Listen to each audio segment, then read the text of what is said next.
Halo sobat, jumpa lagi melanjutkan kisah Nogo Sosro dan Stapu Inten untuk sobat semua. Pada kesempatan ini kita mengambil episode meningkatkan ilmu demi bakti terhadap guru. Selamat menikmati. Salam budaya.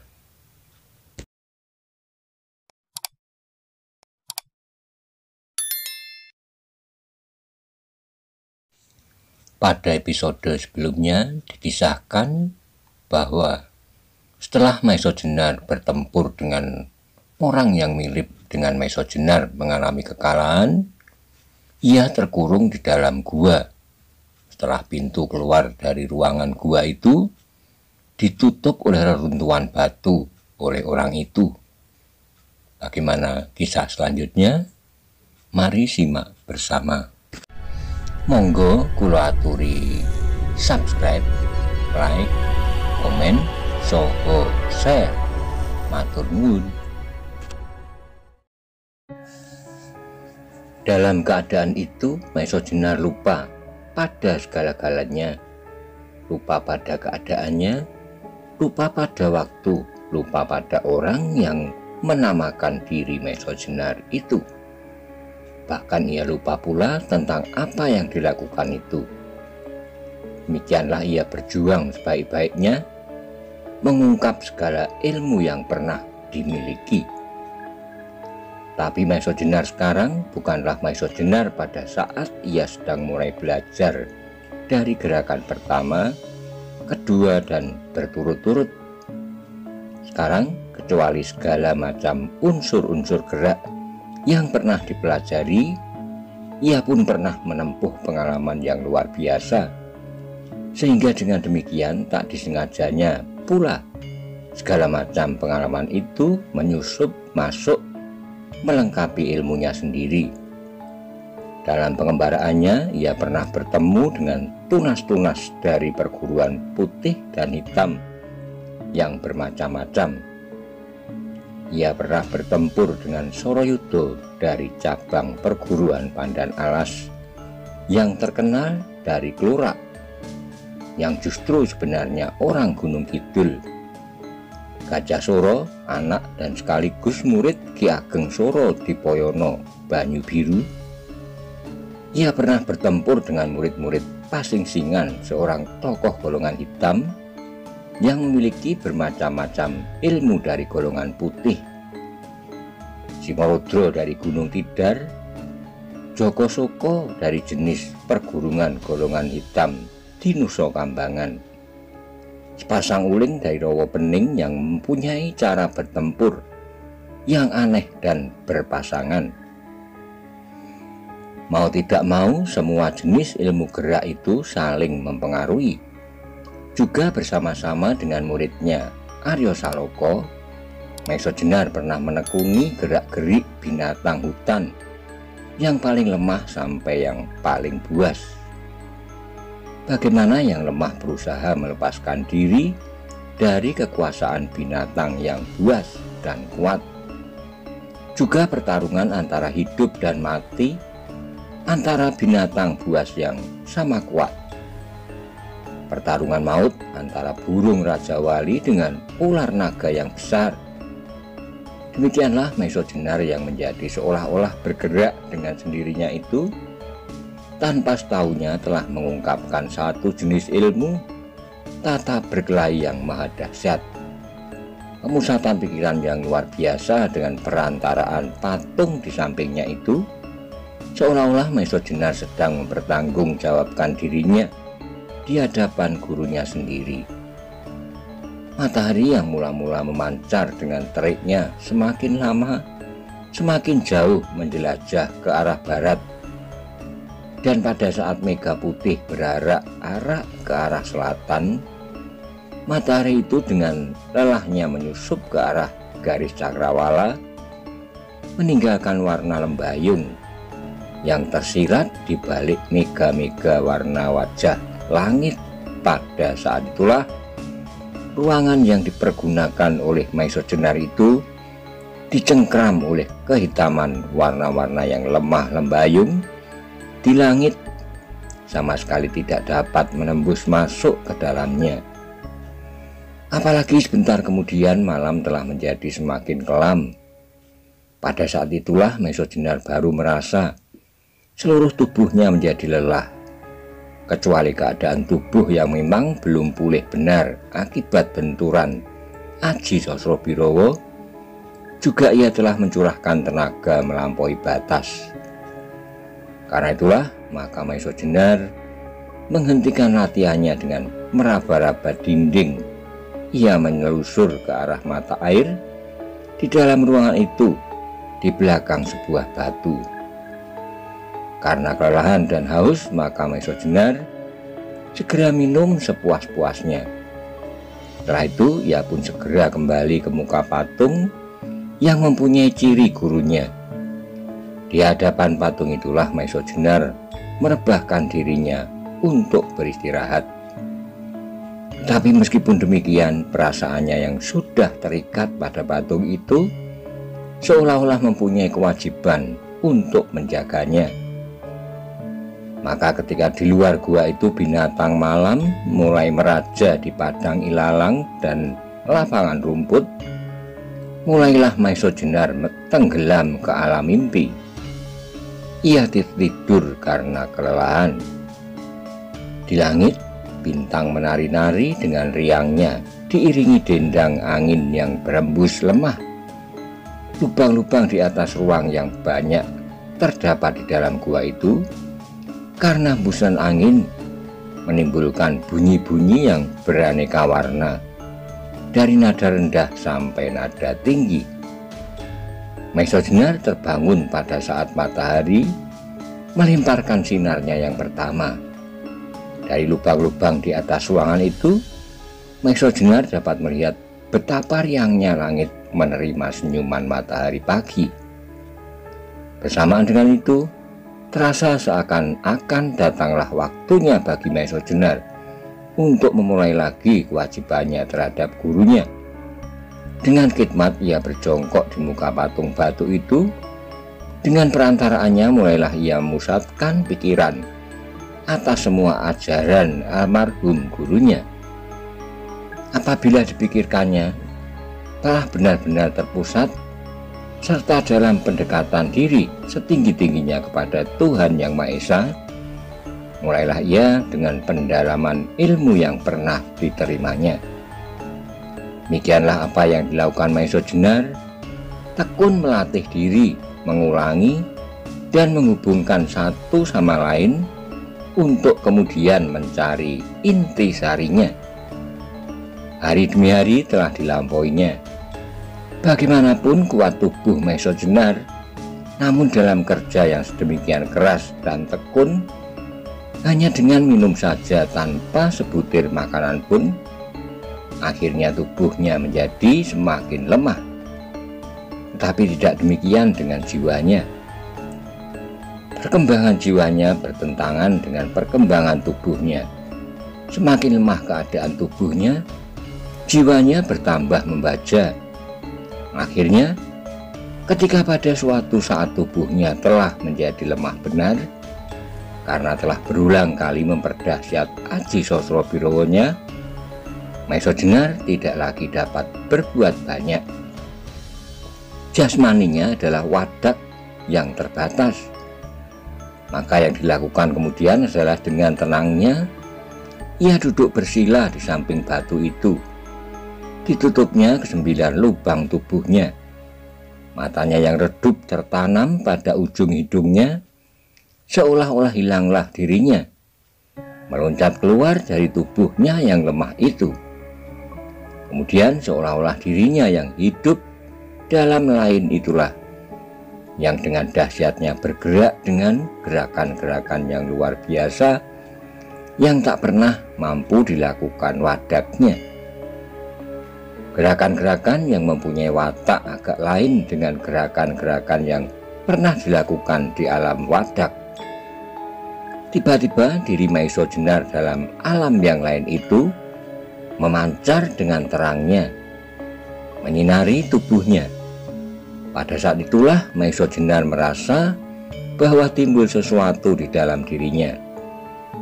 Pada saat itulah ia merasa menguasai benar setiap watak dari setiap gerak yang dilakukan oleh dirinya di luar wadaknya, yang sebenarnya adalah perwujudan dari kedahsyatan daya khayalnya dalam menekuni ilmunya, tanpa ikut sertanya wadak itu sendiri.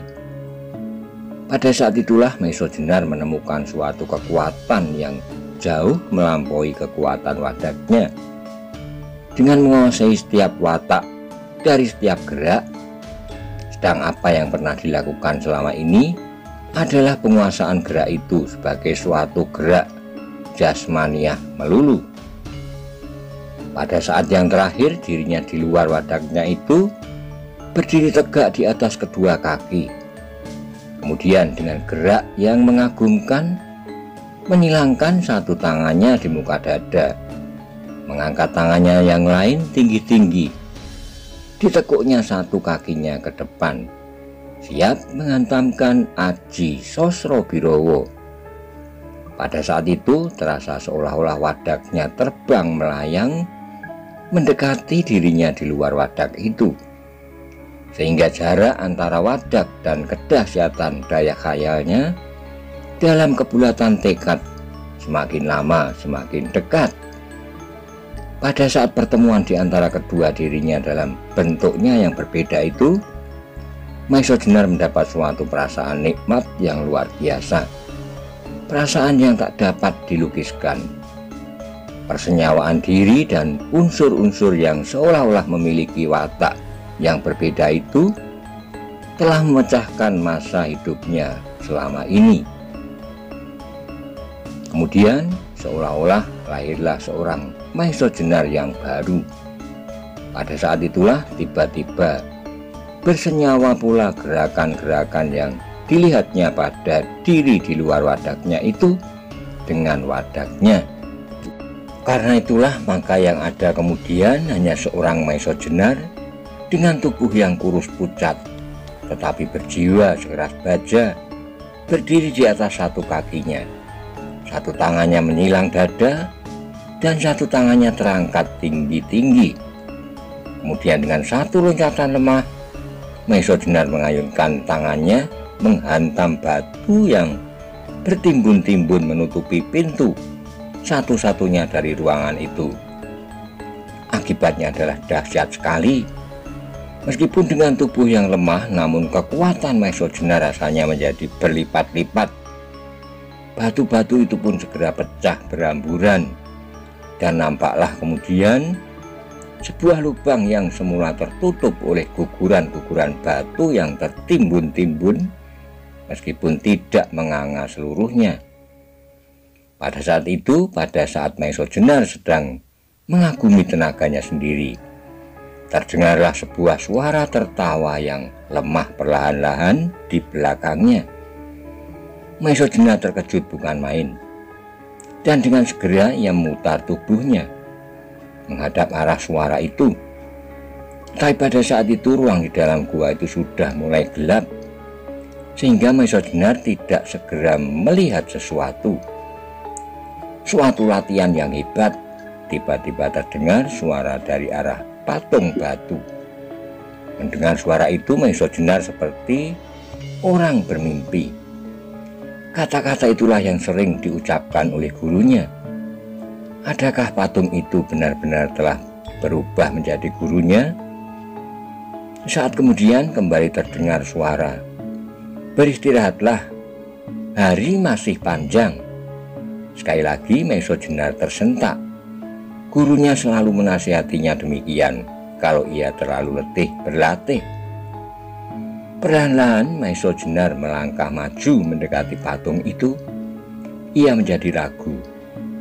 Bagaimanapun juga patung itu baginya tidak lebih daripada batu-batu biasa yang kebetulan dapat dipergunakan sebagai pancatan untuk memusatkan pikirannya. Tidak lebih daripada itu, Tetapi kalau tiba-tiba patung itu dapat berbicara adalah di luar nalar. Tapi tiba-tiba ia menjadi terkejut sekali. Ia melihat bayangan yang bergerak-gerak di belakang patung itu. Dan di dalam patung itu dilihatnya pula bayangan yang lebih kelam dari sekitarnya. Cepat Maisojenar dapat mengetahui bahwa di belakang patung itu ternyata ada sebuah pintu yang dapat ditutup dan dibuka, yang dibuat dari batu-batu pula, sehingga tidak diketahuinya sebelum itu. "Siapakah kau?" desis Maisojenar bertanya. "Jangan bertanya demikian," jawab suara itu. "Seharusnya kau sudah tahu bahwa Maisojenar datang menjengukmu." Mendengar jawaban itu, hati Maisojenar bergetar. Tapi sekarang ia sudah mendapat suatu keyakinan tentang dirinya, sehingga dengan demikian ia menjadi bertambah tenang. Maka katanya kemudian, "Adakah yang menarik hati bagimu sehingga engkau memerlukan menjenguk aku?" "Ada," jawab orang yang menamakan diri Maisojenar itu. "Lewat lubang itu aku dapat mengintip apa yang selama ini engkau lakukan." "Kau keberatan?" sahut Maisojenar. "Tidak," jawabnya. "Aku tidak pernah keberatan terhadap kelakuan orang lain yang tidak merugikan diriku, apalagi tidak merugikan orang banyak. Apa yang kau lakukan tidak lebih dari sebuah pertunjukan yang menyenangkan." Meskipun Maisojenar tidak senang mendengar kata-kata itu, namun ia masih diam saja. "Dengan pertunjukanmu itu, aku pasti," sambung orang itu, "bahwa kau pernah membaca lontar kisah Mahabharata, kisah seorang yang tak berhasil berguru kepada seseorang pandita yang bernama Kumbayono. Orang itu yang bernama Bambang Ekoloyo, atau lebih terkenal dengan nama Palgunadi, kemudian membuat patung pendeta itu. Pada patung itu ia berguru, dan akhirnya benarlah ia dapat menyamai kesaktian murid Kumbayono yang paling dahsyat dalam olah jemparing, yaitu Raden Arjuna." Maisojenar merenung sebentar. Memang ia pernah mendengar cerita itu, dan apa yang dilakukan memang mirip sekali. Tetapi pada saat ia mulainya, ia sama sekali tidak pernah berpikir, apalagi sengaja menirukan apa yang pernah dilakukan oleh Bambang Palgunadi. Mengingat peristiwa itu, ia menjadi geli sendiri, lalu jawabnya, "Kau benar. Mudah-mudahan aku pun berhasil pula seperti Palgunadi." Tiba-tiba orang itu tertawa tinggi, katanya, "Kau benar-benar pemimpi. Yang bisa terjadi semacam itu hanyalah di dalam suatu dongeng saja. Dan engkau agaknya ingin menjadi salah seorang tokoh dongeng-dongeng semacam itu." Maisojenar mengangkat pundaknya, jawabnya, "Aku tidak tahu. Aku hanya mencoba." "Bagus," sahut orang itu melengking dengan nada yang berbeda. "Aku akan melihat apakah engkau berhasil," sambungnya. Setelah itu tiba-tiba ia meloncat maju. Meskipun ruangan itu sudah menjadi semakin gelap, namun Maisojenar masih melihat orang itu menyilangkan satu tangannya. Tangannya yang lain diangkatnya tinggi-tinggi, sedang satu kakinya diangkatnya dan ditekuk ke depan. Maisojenar terkejut, bukan kepalang. Ia sama sekali tidak menduga bahwa dalam gerakan yang pertama orang itu telah menyiapkan suatu bentuk aji yang mirip dengan ajinya Sosrobirowo. Bahkan orang itu pun menamainya demikian. Dalam pada itu Maisojenar sadar bahwa kekuatan aji orang itu adalah sangat dahsyatnya. Beberapa hari yang lalu ia menjadi pingsan karena benturan yang hebat. Sekarang tiba-tiba orang itu akan mengulanginya kembali. Tapi Maisojenar tidak dapat berbuat lain daripada berusaha menyelamatkan diri. Karena itu segera ia pun berbuat hal yang sama. Dengan tubuhnya yang lemah, ia mengharap setidak-tidaknya dengan perlawanan itu akan dapat mengurangi tekanan yang dideritanya karena pukulan aji lawannya. Saat kemudian ia melihat orang itu meloncat ke depan dan dengan derasnya mengayunkan tangan kanannya. Pada saat yang bersamaan, Maesha Jenar pun dengan segenap kekuatan lahir batin yang disalurkan dalam Aji Sosrobirowo menghantam tangan yang terayun ke arah kepalanya itu.